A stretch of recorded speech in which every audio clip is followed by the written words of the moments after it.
Okay, welcome back. We are now going over the homework from Gossett section 9.5, and this homework was all about the four algorithms transforming from let's see, what were they? Transforming from blah blah blah blah, yeah. What? Yeah, oops. They were transforming from, I guess, machines to, transferring from machines to grammars, which is 1C and 1D. From grammars to machines, these are regular grammars, to finite state machines. And then, I don't remember which of those is which. I guess it must be 5 is machines to regular expressions to machines, regular expressions to machines. And then the one that I think is really fun is machines to regular expressions. Okay, so yeah, let's go. I didn't do this homework in advance. I have some crappy notes from some previous years. I haven't looked at the problems or thought about them. I'm just going to try my best. No time to prepare properly for this video. We begin. 1C.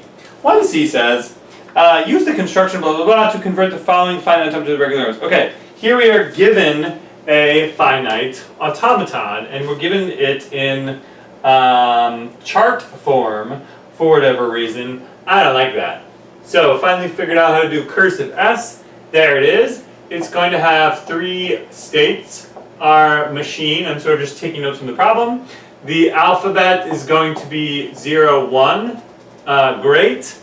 The start state is S not sure, the accept states are blah, blah, blah, okay. And then they give us a table. So I think the natural thing to do is to just translate that table more or less immediately into a picture, which is more easier to process. So that is an accept state, that is an accept state, S naught is the start state, and basically, here we go. If we're in state S0 and we read a 0, we go to S1. If we read a 1, we go to S2. And blah, blah, blah, blah. If we're in S1 and we read a 0, we stay in S1. If we read a 1, we go to S2. And if we're in S2 and we read a 0, we go to S1, and if we read a 1, we stay here in S2. Let me just double check that I've done that correctly. From S0, it's S1, S2. From S1, it's S1, S2, and from S2, it's S1, S2. Alright, so there's our machine. Great. Now we begin. What are we supposed to be doing again? Oh yeah, we are supposed to be coming up with a grammar, a regular grammar, which generates the same language that this machine recognizes. Okay, and there's a kind of an algorithmic way to do this. Let me see if I remember my own algorithm. I think I do. It's slightly different from the one that Gossett presents, but I think, yeah, that's right. I think this is the good way to do it. Okay, so we make. Let's see, how did I do this? We just make 3 symbols. Let's call them X, Y, and Z. So okay. So I have. So I'm doing the problem now. I'm making a grammar. The alphabet for that grammar is, of course, just going to be 0, 1. And the set of terminal symbols will be that plus the plus lambda. Then we will have a set of non-terminals. Okay, and just to be weird or something, just because I want to, I'm going to call this start symbol S. I'm just going to call this one X and this one Y. So that red is just my memory of what's what. So this grammar is going to have 3 non-terminal symbols. Those three non-terminal symbols are S, X, and Y. And there's a start symbol, which is S, and that's it, right? Blah, blah, blah, blah, blah, yeah. Non-terminals, terminals, start symbol, and the production rules, of course. Okay, well, what are the production rules, which is really like the whole problem, essentially, this boils down to, is giving the production rules. Well, I just read it right off the picture, man. From S, I can simply accept immediately because the empty string is a string of this language. From S, I can also go to 0x because that's a thing. From S, I can also go to 1y because that's a thing. From X, I can go to 0x. From X, I can go to 1y. From Y, I can go to 0x. From Y, I can go to 1y. And also from Y, since it's an accept state, I can just go y lambda. I think this is the clearest, simplest way to do this. The OR notation is kind of distracting, especially when I have zeros and ones. So essentially, I'm going to have two rules for every non-terminal symbol. If this is a deterministic finite automaton, which it is, then I'll have precisely for each state two rules. Since my character set is since my alphabet just has two characters in it. So then I'm going to have two rules for every non-terminal symbol, but an extra one for these two because they're accept states, so I should be able to just accept from within them. So, okay, I have nothing more to say about that. I think that's pretty straightforward. Woo! One down, so many to go. 1D. Oh yeah. 1D says, I got a machine for you. Oh, and, okay. Yeah. 1D. The following automaton has input. Okay, so here we go. We have this machine. Now we are using the ABC alphabet, and we have a set of states. For whatever reason, this set of states is S empty set, and then A, B, C is how Gossett wants to refer to them. And then A and B are accept states. Okay, anyway, the picture is going to be telling us everything we need to know. I don't know why I want to call this, well, S empty set is a distracting thing to call this, so I'm just going to call it S naught.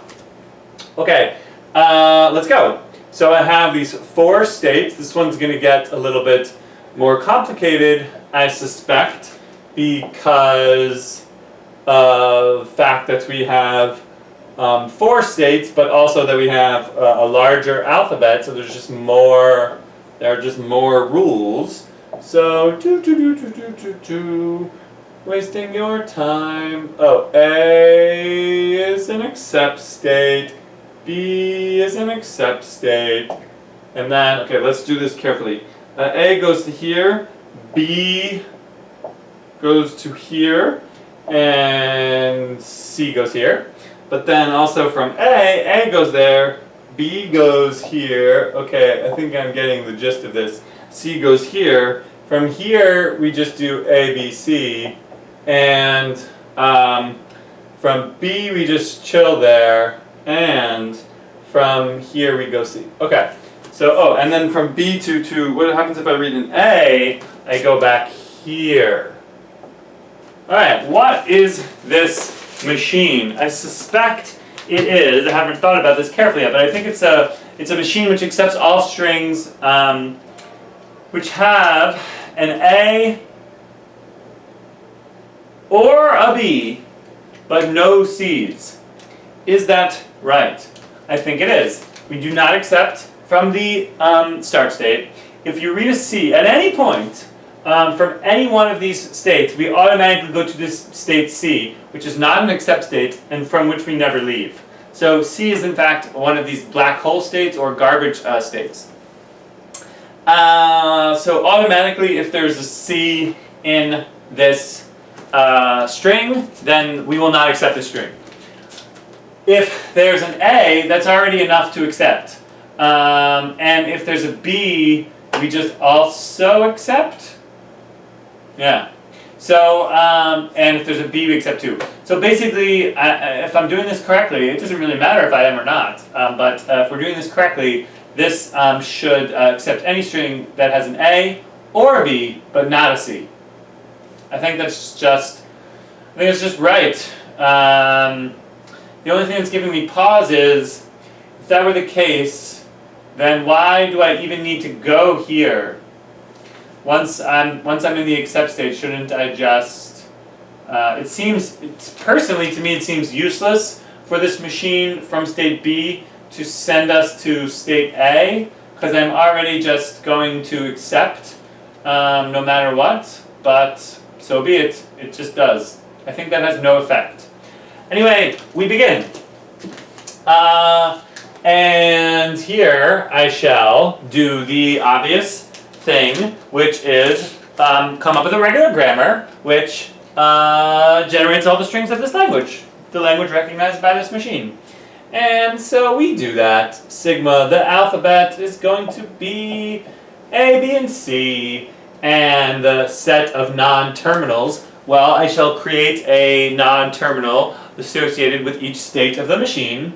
And so I will have, I'll just call that S, A, B, C, not worrying too much about things. And then of course the start state is S, it's the non-terminal, or the start symbol is simply the non-terminal associated with the start state of the machine. Now I just have to write the production rules, and I think this is just easy, although there's just going to be a million of them. So let's see, S goes to A, or B, or C,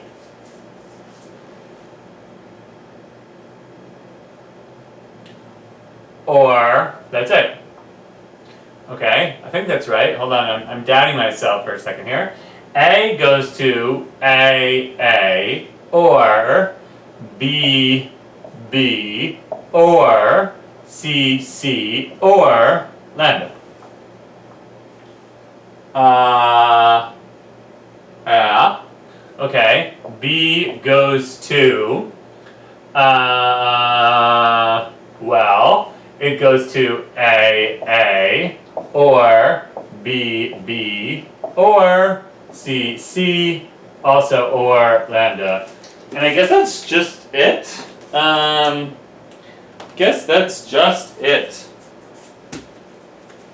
no, sorry, I need C. C, well, okay, I don't really need it, but I guess I need it. C, this is a little strange. C goes to A, or B, or C. Sorry, no. Just AC, or B, C, or CC. Okay, this is kind of strange because, to be honest, the nature of this state C being a black hole state means that, yeah, there's just no way to generate, oh boy, I am sort of doubting myself a little bit, but I think this is just right. I think there's just no way to generate, well, this is a rule, but it's a rule for which I just can never, okay, let me get a hold of myself. There just exists no, okay. The strings of this language are the set of strings which can be generated from these rules. What does it mean to be generated from these rules? It means there exists a finite derivation, which, you know, starts with the start state S and ends with that string. But there simply can be no finite derivation of any string whichever uses non-terminal C. Because once you have a non-terminal C present in your derivation, then you are stuck just doing this forever. and that string can never terminate because you simply have no rules for replacing non-terminal C with terminal symbols. And so, okay, there it is. If you ever have a C, then you're just going to be stuck in some loop forever. Not a loop, really. You're just going to be stuck in an endless derivation. So no finite derivation can exist, which ever uses this C. So it did seem like those last rules were kind of a little bit stupid or something, but anyway, there they are. Yeah, I mean, when I say the rules are stupid, what I mean by that is, I guess that this is consistent with, well,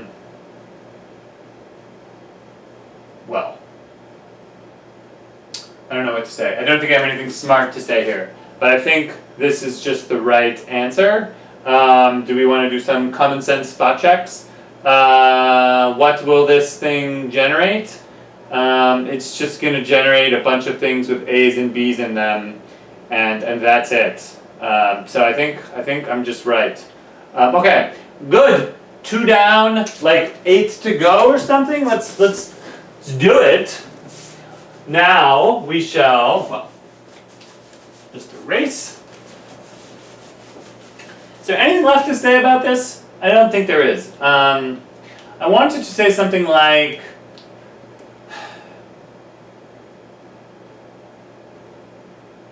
no. Yeah, it's almost as if you could just take C out of your alphabet entirely. I don't know. I'll just leave it. Maybe you have something to say about this. But you could probably write a grammar with just a different alphabet that just didn't even mention C ever. And then I think this language is just all strings that have A's and B's in them, and no, that have at least an A, at least a B, and no C. So there's perhaps a different way to do this. But anyway, being faithful to the algorithm, that was what we came up with, and I think it's correct. All right, in 3A, what are we going to do? I am predicting that we are going to be given a grammar, and we are going to make a machine for that grammar. And let's go. So what is the grammar? The grammar in example 9.14 on page 573. 543. So I turn to page 543, and on page 543, in example 9.14, I think this is, for Gossett, the very first regular grammar he presents to us. This is probably the one I used in the video introducing regular grammars as well. I think I mostly stuck to him after a while. Delta is SB, so sigma is ABC. S is the start symbol, and here are the production rules. S goes to A, B, B goes to B, B, and B goes to C. Okay, there it is. A nice little grammar, which is quite boring. And now we shall do what we're supposed to do, which is convert the following regular grammar to a finite automaton. And he specifies he rather doesn't specify. He just says finite automaton, and that's because the algorithm sometimes produces a DFA, like if you're lucky, but more often it just produces an NFA. And if NFA is good enough for me, so we will just make the NFA and then call it a day. Okay, how should we do? And then he said something weird like use uppercase letters for states. All right, and I can do whatever I want. Gossett. So I will have, let's see, the algorithm for this goes, you make a state for every non-terminal, but then you possibly allow for there to be more than that. And in this case, there just will be. So the start state of your finite automaton is the state associated with the non-terminal symbol, which is the start symbol of your grammar, which is this one, S. Okay, great. from S, what do? Well, I read an A and go to state B. Note that there's no direction for what to do with the B, so I just don't worry about that. And then from B, I can read a B and stay in state B. And then this is the one that requires a little bit of thought. From B, I can just terminate with a terminal symbol C. So for this, I need to add an except state, F for final or something, and well, from B, I should be able to read a C character and go to that except state. Alright, to me this is, I think I've changed my mind, sort of this year. I think this is just the place to stop. You can, if you really want to, add an extra, as this machine exhibits what I call no fundamental in non-determinism, which is to say there's no state for which there are two rules about what to do from that state, which is really a reflection of the fact that there's no non-terminal symbol, which enables you to do to follow sort of different paths, generating a character but doing different things. Since that is not present in this grammar, then I could easily turn this into a deterministic finite automaton by adding a black hole state, but to me, this seems just great the way it is. It's non-deterministic, nice and clean and simple. I'm done. Okay, good. Let's do one that perhaps is not so simple. 3C. Okay. Just moving right through this homework. 3C says, consider the grammar in example 9.18 summarized on page 546. Surely I will do that, Gossett. Page 546, example 9.1. Okay, this was the sort of long example.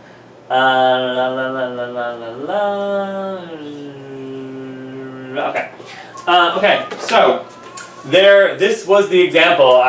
This was Gossett's lesson, which I basically just copied exactly for the video on regular grammars, in which we were given a language. We were asked to write a regular grammar for that language. We wrote a language that seemed good, or a grammar that seemed good, but it was not regular. And then we, with more effort, made the regular. We made a grammar which was regular. The language was, I will just put this up here so that you recall, all strings of the form A to the I, B to the J, C to the K, such that I, J, and K are greater than or equal to 0. Okay, so it's just all the strings which have some number of A's followed by some number of B's followed by some number of C's. And after much effort and discussion, this is what we came up with. This was our grammar. It was S goes to A, oh, screaming baby, B, B, or C, C, oh yeah, this is coming back to me, or that. A goes to basically that same thing, A, or B, B, or C, C, or cha-cha, which suggests, well, whatever. B goes to, no, I think I did need all that. Maybe. B goes to B, B, or C, C, or, and C goes to C, C, or jump, jump. Okay, so I won't go into the explanation again of why this regular grammar does what it's supposed to do, but there it is. Okay, our job is to, this is 3C, our job is to convert this regular grammar into a, just gotta think for a second, into a finite automaton. Let's do it right now. Well, skipping the details, we shall just do the thing. We shall make a state for I'm wondering just what the best way to do this is. Maybe there's no perfect way to plan this out, so I won't try that hard. Here is S, here is A, here is B, here is... I want to try to do a good job, but maybe it's impossible. So here is C, and here is F. I already know I'm going to need an F, because F is going to be my accept state. Sure. And I think I need only one. Perhaps.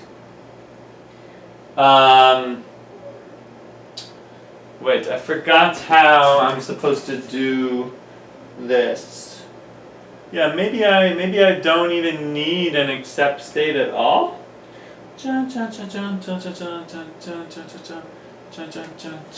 Oh man. Would be nice to have people in the room right now. I'm not even going to look at what I did 5 years ago. Let me just use my wits. Here we go. Well, from S I can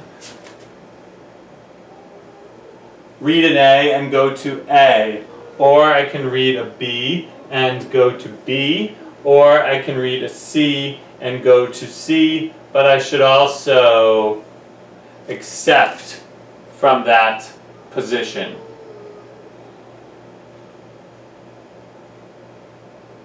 Sure. Now, A from state, because I want to accept the null string. From A, I should be able to read an A and go back to state A, or read a B and go to state B, or read a C and go to state C, or just accept from there, because that can be true if there are no B's or C's at all in the string.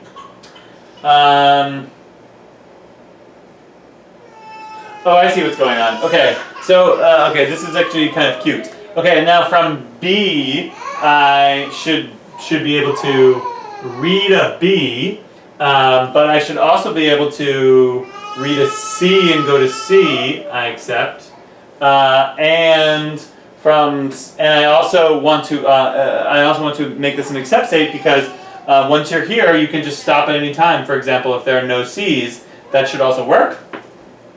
And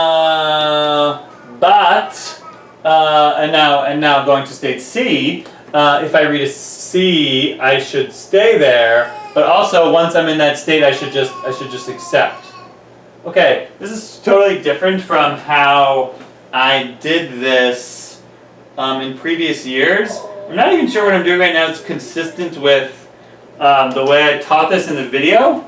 I think it is though, because now a casual observer might think that something has gone wrong, because literally every one of our states is an accept state. So doesn't this machine just accept everything? No, because I've decided that life is short and we should just not even try to make a DFA when an NFA is sort of more clear. And so this is in fact an NFA, not a DFA, and it's an NFA not in the fundamental kind of way, but in the way in which I've not bothered with black hole states. Yeah. By that I mean you will note that you will note that from state B there are no transitions out of state B upon reading an A, which is to say if you ever get to this state and an A comes next, then this machine dies. And from state C, there's no rule getting out of state C with an A or a B either, which means if an A or a B characters are left remaining in your string to process and you're in state C, then you also just die. That's the non-determinism is really just a way of saying I don't feel like writing rules that don't exist. And so, though this machine appears to accept all strings, it in fact does not. It does not accept the very strings it's supposed to not accept, the strings for which, after you get to B, some A's appear, or the string at which, after you have some C's, the A's or B's appear later. And so this is going to accept, okay, I think that's it.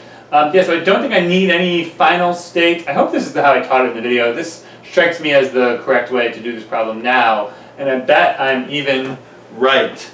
Alright, good. 4 down, 4 to go, and then 2 sort of cute little problems. These were the easy ones, where you would almost just, I bet you would just invent these algorithms sort of spontaneously, even if you weren't taught them. So now we get to the ones I think are a little bit harder, and particularly 5, I'm assuming Gaussian just goes in order. I think 5 are the, well, I'll see in a second. But I think these are the ones that are quite tedious. What is 5b? 5b gives you a regular expression and asks for the for you to create a machine to give that regular expression. Okay, so yeah, let's do it without further delay. So 5b, yeah, and the regular expression is AB or CDE.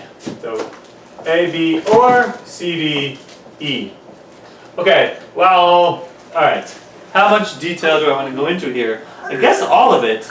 We're going to make an NFA, which, oh my god, which, yeah, okay.